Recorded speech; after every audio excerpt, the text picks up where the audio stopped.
Okay, તો હવે છે ને package.json માં લાસ્ટ ટાઈમ આપણે એવું જોયું હતું. એક નાનકડો પોઈન્ટ બાકી રહી ગયો એ કવર કરી લઈએ કે આપણે સ્ક્રિપ્ટ શું છે, ડિપેન્ડન્સીસ શું છે, બરાબર. તો ફરી એકવાર રિવાઇઝ કરી દો કે ભાઈ સ્ક્રિપ્ટ એટલે કે જે આપણે npm રન કરીને પછી જે રન કરીએ કમાન્ડ લાઈનમાંથી એ બધી સ્ક્રિપ્ટ છે. અને આપણે આપણી પોતાની સ્ક્રિપ્ટ બનાવી શકીએ. ડિપેન્ડન્સીસ એટલે કે એનો મતલબ એમ કે આ જે આખો પ્રોજેક્ટ છે રિએક્ટનો એ કેટલા npm પેકેજ ઉપર ડિપેન્ડ છે. એટલે એ આટલા આપણે ખબર પડે કે ભાઈ રિએક્ટના આ વર્ઝન ઉપર ડિપેન્ડ છે, રિએક્ટ ડોમનું આ વર્ઝન જોઈએ, બુટસ્ટ્રેપનું આ જોઈએ, બરાબર, એ બધી વસ્તુ. અને ડેવ ડિપેન્ડન્સી મીન્સ કે ડેવલપમેન્ટ કરવા માટે આપણે કેટલી વસ્તુ જોઈએ. એટલે આ જે વસ્તુ હોય ને એ પ્યોરલી ઇન્ટરનલ પર્પઝ માટે હોય કે રિએક્ટ કઈ રીતના આખું ઇન્ટરનલ ચાલે છે. એક કાર હોય તો કાર ઇન્ટરનલી કઈ રીતના ચાલતી હોય, એન્જિન છે એ બીજા પાર્ટ્સ એકબીજા સાથે કઈ રીતના કનેક્ટેડ હોય, તો એ આખી ઇન્ટરનલ વસ્તુ થઈ. આપણામાં જે એઝ અ યુઝ, તમે સપોઝ કે તમારે કાર ચલાવતા હોય તો તમારા માટે શું ઇમ્પોર્ટન્ટ હોય કે ભાઈ, અને તમને શું ખબર હોવી જોઈએ કે ભાઈ તમારી પાસે કારના જે ટાયર્સ છે, જે બહારની વસ્તુ છે તમને દેખાય છે કે જેની ઉપર તમે કંટ્રોલ કરી શકો, બરાબર. તો એ વસ્તુ આપણી અંડરમાં આવે. એટલે આપણી અંડરમાં એઝ અ ડેવલપર શું આવે કે આ વસ્તુ ડિપેન્ડન્સી આવે કે જે આપણે નાખી શકીએ અને આપણે કાઢી શકીએ. આ જે ઇન્ટરનલ વસ્તુ છે, જે કારના એન્જિન છે કે જે બીજાના પાર્ટ્સ છે જે આપણે કાઢી ના શકીએ, કે જે આપણે કાઢવા ના જોઈએ, જો એ કાઢી નાખીએ તો શું થાય, કાર ચાલતી બંધ થઈ જાય, બરાબર. તો આ જ વસ્તુ છે કે તમે રિએક્ટના પ્રોજેક્ટમાં આ જે વસ્તુ છે જેના થકી એકચ્યુઅલી રિએક્ટ વર્ક કરે છે, તમે જે યુઝ સ્ટેટ ને જે બધી વસ્તુ વાપરો એ બધી વસ્તુ ક્યાંક ને ક્યાંક આના કારણે ક્યાંક ને ક્યાંક ચાલતું હોય. જો તમે આમાંથી કંઈ વસ્તુ ડિલીટ કે અહીંથી રિમૂવ કરી દો તો એ વસ્તુ ના ચાલે. અને મેજોરિટી કેસમાં આ જે લિસ્ટ છે ને આમાંથી કોઈ પણ વસ્તુ આપણે કાઢવાનું થતું હોતું નથી. આમાં આપણે નવું એડ કરી શકીએ, ફર્ધર કન્ફિગરેશન કરી શકીએ, પણ એ એક એડવાન્સ લેવલની વાત છે. મેજોરિટી નેક્સ્ટ 1 to 4 યર તમારે આમાં કોઈ દિવસ કંઈ કરવાનું થશે નહીં, બરાબર. એટલે એટલા માટે ડેવ ડિપેન્ડન્સી કહેવાય, ડેવલપમેન્ટ ડિપેન્ડન્સીસ. આપણા માટે જે મેટર છે આ વસ્તુ કે આમાં આપણે અમુક પેકેજ નાખી શકીએ, કાઢી શકીએ, ચેન્જ કરી શકીએ, બરાબર. તો એક વસ્તુ આપણે જોયું છે કે નહીં ખબર નહીં, બટ જોઈ લે કે મારે સપોઝ કે કોઈ સ્પેસિફિક વર્ઝન નાખવું હોય, કદાચ બુટસ્ટ્રેપમાં જોયું હતું, પણ તો પણ એકવાર આપણે જોઈ લઈએ. તો ફોર એક્ઝામ્પલ હું એમ કહું કે મારે npm નું કોઈ સ્પેસિફિક વર્ઝન નાખવું, બરાબર. સો npm નું ને npm ના કોઈ પેકેજનું. તો હું આપણે એમ કહું કે હું એક પેકેજ છે જેમ આજે નેક્સ્ટ વિડીયોમાં જોશું, એક્સિયોસ કરીને, બરાબર. એક્સિયોસ શું છે, જે તમને એપીઆઈ કોલ કરવા માટે યુઝફુલ થાય, ઠીક છે.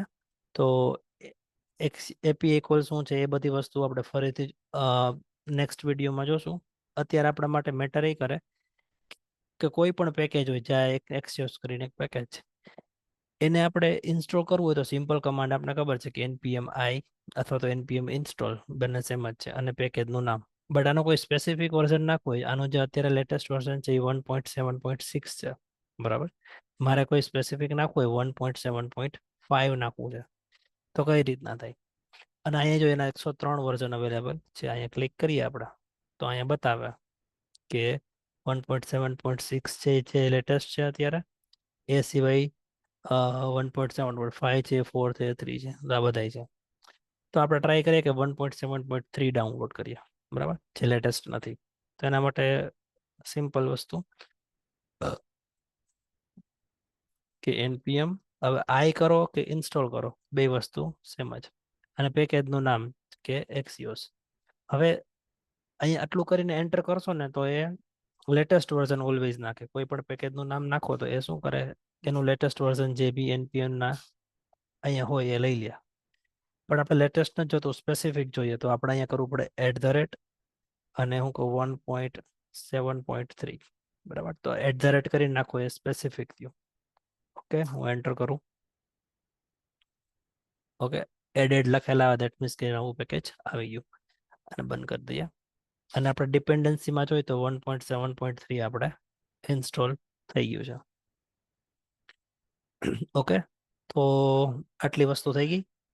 અને હવે સપોઝ કે પેકેજ નાખ્યા પછી આપણે એને રિમૂવ કરવું હોય તો કઈ રીતના થાય, 1 મિનિટ જોઈએ.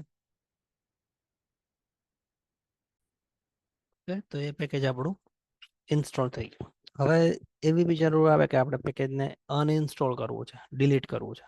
તો એક ઓપ્શન એ છે કે તમે હવે જો પેકેજ પહેલા તો ઇન્સ્ટોલ થયું હોય એ કઈ જગ્યાએ મેં કદાચ કીધું હશે કે નોડ મોડ્યુલ્સની અંદર અહીંયા એનું ફોલ્ડર બની ગયું હોય. તો એક્સિયોસ કરીને ફોલ્ડર અહીં ક્યાંક બની ગયું હશે, આવી ગયું અહીં એક્સિયોસ, અને એની અંદર એની જે પણ લાઇબ્રેરી કે જે બી કોડ હોય એ બધું એની અંદર હોય.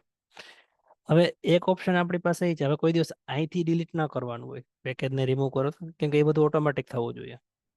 તો કઈ રીતના ડિલીટ કરવાનું, તો એના માટેનો કમાન્ડ છે કે npm uninstall. હવે uninstall લખો કે un લખો, uninstall નું શોર્ટકટ un, અને પેકેજનું નેમ એક્સિયોસ. આટલું કરો એટલે પેકેજ રિમૂવ થશે. એવું રિમૂવડ 9 પેકેજીસ. 9 પેકેજીસ, તમને કદાચ આ ક્વેશ્ચન થયો કે ભાઈ 9 પેકેજીસ શું કામ લખેલા, આપણે તો એક જ પેકેજ રિમૂવ કર્યું છે. તો એવું હોય કે કોઈ પણ એક પેકેજ ઇન્સ્ટોલ કરો ને, એ એવું પોસિબલ છે કે એ બીજા 7 કે 8 કે જે આ કેસમાં છે 9 પેકેજ ઉપર ડિપેન્ડ હોય. બરાબર. ફર્ધર આપણે ક્લેરિફાઈ કરવું હોય તો જોઈએ હમણાં. જો પેલા તો અહીંયા જોઈ લી કે નીકળી ગયું, અને અહીંથી આપણે જોશું નોડ મોડ્યુલમાંથી, તો ત્યાંથી પણ એ એક્સિયોસ નીકળી ગયો હશે. બરાબર, અહીંથી નીકળી ગયો. હવે 9 પેકેજ વાળો જે ક્વેશ્ચન હતો ને એ ક્લેરિફાઈ કરી લઈએ.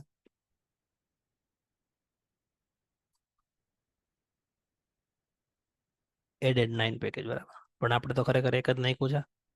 તો એવું હોઈ શકે કે એક્સિયોસ, હવે એક્સિયોસની પોતાની પેકેજ ફાઇલ હોય કે ભાઈ આપણે કેમ આપણે આ જે પ્રોજેક્ટ છે રિએક્ટનો, બરાબર, એની અંદર કેવું છે કે આપણો પ્રોજેક્ટ કેટલા ઉપર ડિપેન્ડ છે, તો કે આટલી લાઇબ્રેરી ઉપર, આટલી લાઇબ્રેરી હોય તો આપણો પ્રોજેક્ટ ચાલે. એવી રીતના એક્સિયોસ પણ એક પ્રોજેક્ટ છે, અને એક્સિયોસને ચાલવા માટે એ બીજા કોઈ પેકેજ ઉપર ડિપેન્ડ હોય, તો એની પોતાની પેકેજ ફાઇલ હોય અહીંયા. હવે જો એની અહીંયા તમે જોશો તો એની પોતાની સ્ક્રિપ્ટ છે, રિપોઝિટરી છે, આ બધી વસ્તુ છે. બટ એની પોતાની જો ડિપેન્ડન્સીસ છે, બરાબર, કે એ ઇન્ટરનલી આટલી આટલી ડિપેન્ડન્સી ઉપર નિર્ભર છે. અને એ સિવાયની બીજી આ એડીઓ ડિપેન્ડન્સી છે, ને એ સિવાયની બીજી આ છે. બરાબર. તો આમાંથી અમુક વસ્તુ ઓલરેડી આપણી પાસે ઇન્સ્ટોલ થયેલી હોય, અમુક વસ્તુ ના હોય, જે આપને ખબર ના હોય. એટલે એટલા માટે જ આપણે npm નો યુઝ કરીએ કે એ ઓટોમેટિકલી બધું કન્ફિગ્રેશન કરી લેશે કે ભાઈ મારે આમાંથી કેટલા નાખવાના છે ને કેટલા ઓલરેડી આપણી પાસે છે. એટલે સજેસ્ટેબલ જ છે કે આપણે npm નો ઉપયોગ કરીને જ આપણે કોઈ પણ પેકેજ ઇન્સ્ટોલ કે અનઇન્સ્ટોલ કરીએ, કે જેનાથી એ ઓટોમેટિકલી એને ખ્યાલ પડી જાય કે શું રિમૂવ કરવાનું છે ને શું ઇન્સ્ટોલ કરવાનું છે. ઠીક છે, તો આની પ્રેક્ટિસ કરી લેજો, અને પછી નેક્સ્ટ આપણે જોશું કે એપીએ કોલ કઈ રીતના કરશું. Thank you everyone.